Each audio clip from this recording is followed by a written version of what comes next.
दोस्तों एक 45 साल की महिला रात को खाना पीना खाती है और अपने 3 साल के पोती के साथ उसी के घर के बाहर एक टीना का शेड बना हुआ था उसमें जाकर सो जाती है।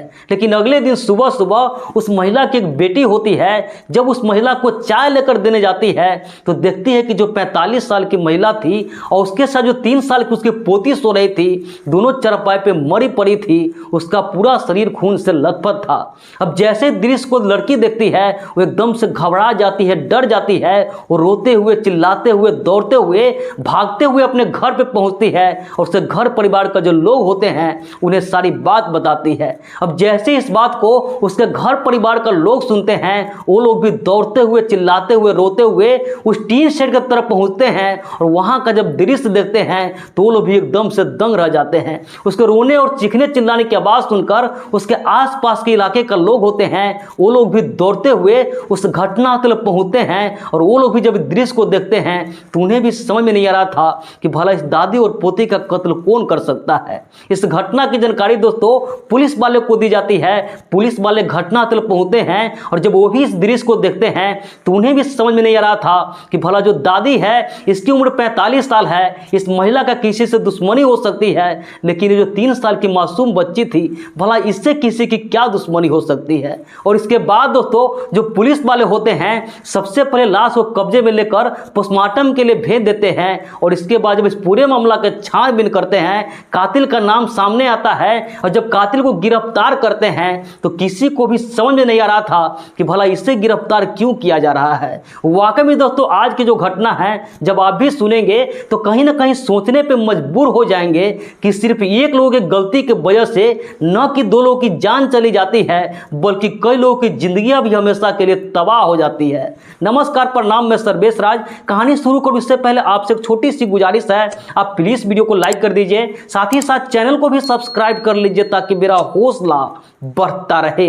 तो दोस्तों आज आपको जिस घटना की कहानी सुनाने जा रहा हूं दरअसल ये घटना है उत्तर प्रदेश का एक जिला है बदायूं और इसी जिला में एक थाना लगता है अलापुर। अलापुर थाने के अंतर्गत ही एक गांव है हयात नगर और इसी गांव में दोस्तों एक बड़ा ही हंसता खेलता परिवार रहा करते थे। उस परिवार का जो मुखिया था उसका नाम रामनाथ था। दोस्तों रामनाथ था वो ट्यूबवेल बोरिंग का काम किया करता था और इसी से जो पैसा आता था इसी से लोग का परिवार चल रहा था। दोस्तों इसके परिवार में रामनाथ के अलावा उसकी पत्नी, उसके 8 बच्चे, उसकी बहू और उसकी एक पोती थी। दोस्तों पूरा भरा पूरा परिवार था। इसके परिवार में किसी चीज की कोई कमी नहीं थी, सब कुछ ठीक ठाक चल रहा था। रामनाथ के 8 बच्चों में से 3 बच्चे की शादी हो गई थी, लेकिन दोस्तों जो 5 बच्चा था वो अभी भी कुंवारा था। उसके परिवार का जो रामनाथ की पत्नी थी मीना, उसकी तकरीबन 45 साल उम्र थी और दोस्तों उसके घर पे 2 घर था। एक तो उसका मेन घर था और उसके घर से बाहर लगभग 70 फीट के दूरी पर एक टीन का शेड बना हुआ था।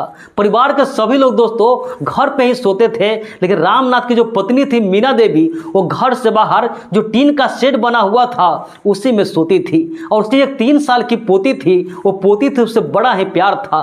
दोस्तों जो छोटी पोती थी उसका नाम कल्पना था और जो दादी थी मीना देवी ज्यादातर अपने पोती को खिलाती थी और रात में सोने के समय उसे साथ में लेकर के उसी टीन के शेड में जाकर सो जाती थी। इसी तरीके से दोस्तों उसके परिवार के सभी लोगों का जिंदगी चल रहा था, सब कुछ ठीक ठाक चल रहा था, किसी चीज की कोई कमी नहीं थी।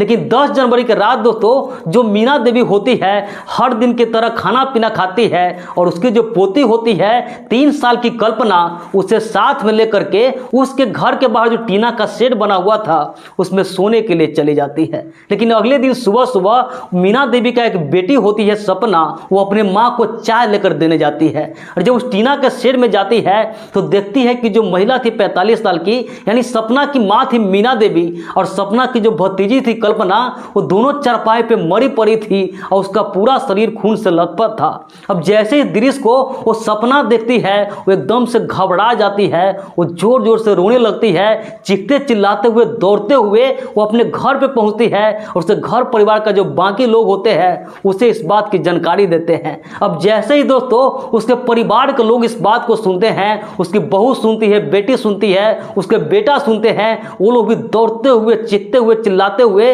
रोते हुए उस टीना शेड की तरफ पहुंचते हैं और जब वहां पहुंचते हैं उस छोटी बच्ची को देखते हैं, अपने माँ को इस हाल में देखते हैं तो वो लोग भी जोर जोर से रोने लगते हैं और उसके रोने चिल्लाने की आवाज़ सुनकर उसके आसपास के इलाके के लोग होते हैं वो लोग भी वहाँ पहुँच जाते हैं। किसी को भी समझ में नहीं आ रहा था कि भला दादी और पोती का कत्ल कौन कर सकता है। इस घटना की जानकारी दोस्तों पुलिस वाले को दी जाती है। पुलिस वाले घटनास्थल पहुँचते हैं और सबसे पहले लाश को कब्जे में लेकर पोस्टमार्टम के लिए भेज देते हैं और इसके बाद दोस्तों उस परिवार के सभी लोगों से बारी बारी से पूछताछ करते हैं। आसपास का जो लोग होते हैं सबसे पूछताछ करते हैं, लेकिन पुलिस वाले को कोई क्लू नहीं मिल रहा था। उसे समझ में नहीं आ रहा था कि भला दादी और पोती का कत्ल कौन कर सकता है। भले जो दादी है इसका तो किसी से दुश्मनी भी हो सकती है, लेकिन ये मासूम लड़की है, 3 साल की बच्ची है, ये तो अभी पूरा जिंदगी भी नहीं देखी थी, भला इसका किसी से क्या दुश्मनी हो सकता है। अब जो पुलिस वाले होते हैं उसके परिवार का जो लोग होते हैं सबसे बारी बारी से पूछताछ करते हैं कि ऐसा कौन कर सकता है, भला किसी से तुम्हारी क्या दुश्मनी हो सकती है। तो इसके बाद दोस्तों जो उसके परिवार का मुखिया होता है रामनाथ, उसका जो शक था उसका जो बड़ा बेटा था जिसका नाम विजय था उसी के ससुराल वाले के लोगों पर चला जाता है। दरअसल दोस्तों जो विजय था उसका तकरीबन 10 साल पहले शादी हुआ था और लव मैरिज किया हुआ था। इससे जो विजय का ससुर था और उसका साला था वो बहुत ज्यादा नाराज थे और इसी से दोस्तों जो मीना देवी के पति थे रामनाथ, उन्हें लगता है कि विजय का ससुर ने और साला ने ही ऐसा किया होगा तो उसका नाम बता देते हैं। अब जो पुलिस वाले होते हैं जो विजय का साला होता है उसका ससुर होते हैं, दोनों को गिरफ्तार करते हैं, उससे पूछताछ करते हैं। लेकिन पूछताछ के दौरान दोस्तों पुलिस वाले को पता चलता है कि वो दोनों निर्दोष है, उसका इसमें कोई भूमिका नहीं है। और इसके बाद जो पुलिस वाले होते हैं जो विजय का ससुर होते हैं वो साला होते हैं, वो दोनों को छोड़ देते हैं और इस पूरे मामला को किसी और एंगल से जांच पड़ताल करने लगते हैं। अब जो पुलिस वाले होते हैं हर तरीके से इस मामला का जांच पड़ताल कर रहे थे, लेकिन उन्हें कुछ भी समझ में नहीं आ रहा था, कोई क्लू नहीं मिल रहा था कि आखिर दादी और पोती का कत्ल कौन कर सकता है। और जब पुलिस वालों को कुछ भी समझ में नहीं आता है तो जो महिला मरी हुई थी मीना देवी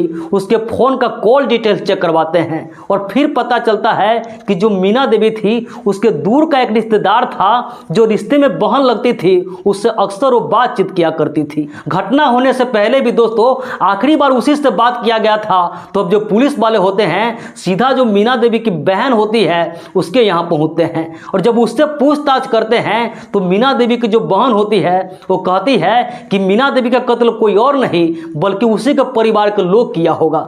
अब जैसे इस बात को पुलिस वाले सुनते हैं वो मीना देवी के बहन से पूछते हैं लेकिन आप ऐसा क्यों कर रही है, मीना देवी के परिवार के लोग ही मीना देवी का कत्ल क्यों कर सकता है। और इसके बाद दोस्तों जो मीना देवी की बहन होती है वो कहती है कि दरअसल जो मीना देवी थी उसके परिवार के लोगों से पटता नहीं था, अक्सर झगड़ा लड़ाई हुआ करता था। उसके जो परिवार के लोग थे वो मीना देवी पर शक करते थे, उनके परिवार के लोग लगता था कि मीना देवी किसी से बात करती है और इसी बात को लेकर के अक्सर उसके परिवार में झगड़ा लड़ाई होता था, जिसके वजह से जो मीना देवी थी वो अपने घर पे नहीं सोती थी, वो टीना का जो शेड बना हुआ था उसमें जाकर सोती थी। अब जैसे इस बात को पुलिस वाले सुनते हैं इसके बाद पुलिस वाले उसके परिवार का जो लोग होते हैं उससे फिर से अच्छे से पूछताछ करते हैं, लेकिन इसके बाद भी दोस्तों पुलिस वाले को कोई क्लू नहीं मिल रहा था, उससे फिर भी समझ में नहीं आ रहा था कि आखिर इसका कत्ल कौन कर सकता है। अब जो पुलिस वाले होते हैं सर्विलांस टीम का मदद लेते हैं और उसके परिवार का जितने भी सदस्य होता है सभी के मोबाइल का जांच पड़ताल करते हैं, सभी का कॉल डिटेल्स निकलवाते हैं और उसका लोकेशन चेक करवाते हैं। फिर पता चलता है कि जिस दिन घटना घटी थी उस दिन मीना देवी का एक बेटा है अजय, उसके मोबाइल का लोकेशन घटनास्थल बता रहा था। अब जो पुलिस वाले होते हैं सीधा अजय को हिरासत में लेते हैं और उससे पूछताछ करने लगते हैं। पुलिस वालों को थोड़ा सा वो घुमाने फिराने का कोशिश करते हैं, लेकिन जब पुलिस वाले सख्ती दिखाते हैं और अपने तरीके से पूछते हैं तो जो अजय होता है उसे टूटने में ज़्यादा देर नहीं लगती है और पूरे घटना होने के 90 घंटे के अंदर ही दोस्तों इस पूरे घटना का खुलासा हो जाता है। दरअसल दोस्तों जो अजय की माँ थी मीना देवी उसका कई मर्दों से बातचीत होता था, अक्सर वो फोन पर कई लोगों से बातचीत किया करती थी, लेकिन धीरे धीरे इस बात की जानकारी उसके गांव का जो लोग थे सभी लोगों को चल गया था और गांव के सभी लोग उस महिला को हीन दृष्टि से देखते थे। इधर जो उसका बेटा था उसका बेटा भी जवान था, उसकी बहू भी थी, तो उसका एक बेटा होता है अजय, जब इस बात को सुनता था तो उसे अच्छा नहीं लगता था क्योंकि बेटा भी बड़ा हो गया था। गांव देहात में उसका भी दोस्तों इज्जत था, 10 जगह बैठना होता था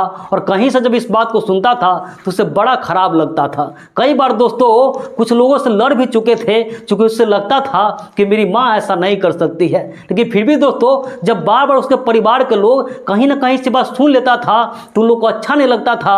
और जो मीना देवी थी उससे अक्सर समझाते थे कि तुम अपने घर पे सो, किसी से बात नहीं करो। लेकिन दोस्तों जो मीना देवी थी घर परिवार के लोगों से अक्सर लड़ाई झगड़ा कर लेती थी, और झगड़ा करने के बाद भी उसके घर के बाहर जो टीना का शेड बना हुआ था उसी में सोती थी।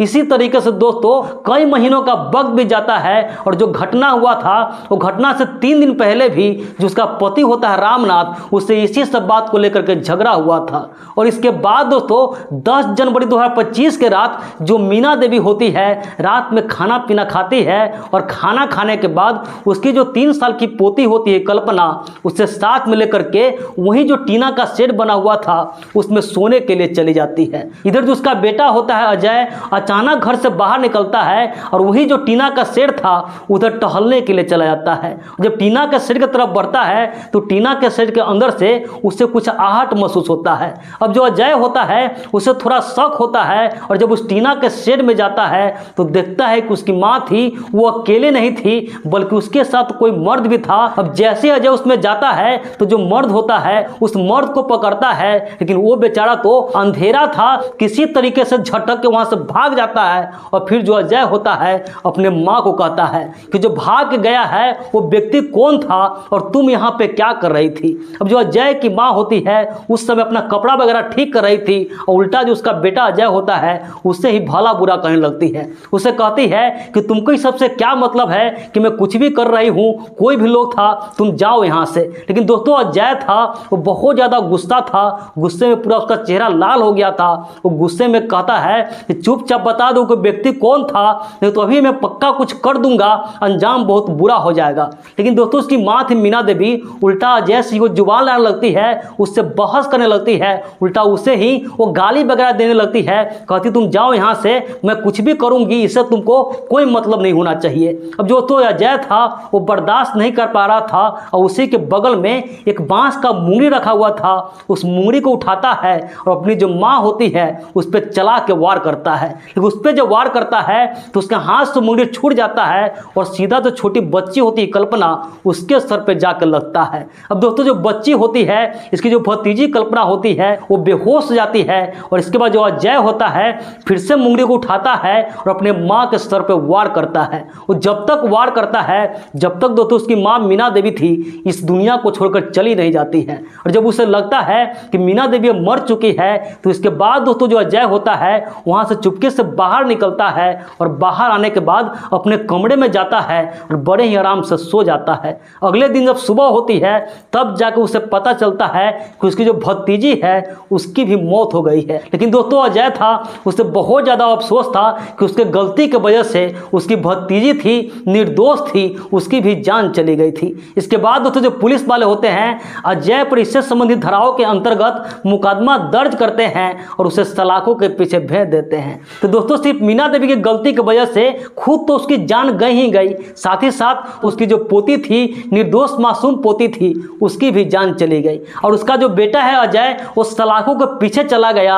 और इधर दोस्तों जो बच्ची थी उसके माँ थी, उसके पिता थे विजय, उस पर क्या बीत रहा होगा आप खुद समझ सकते हैं। तो दोस्तों इसलिए आप लोग से हाथ जोड़ के गुजारिश है कि कभी भी ऐसी कोई भी गलती ना करें जिससे किसी की जान चली जाए या फिर आप सलाखों के पीछे चले जाए। तो दोस्तों इस पूरे घटना पर आपकी क्या राय है, आप क्या करना चाहेंगे कमेंट करके जरूर बताइएगा। बाकी इस पूरे घटनाक्रम सुनाने का उद्देश्य किसी के भावनाओं को आहत करना नहीं था, किसी का भी दिल दुखाना नहीं था, बस समाज में इसी घटनाओं से केवल आपको जागरूक करना था, सतर्क करना था। तो मिलते हैं ऐसी किसी नेक्स्ट वीडियो में, जब तक के लिए जय हिंद, वंदे मातरम।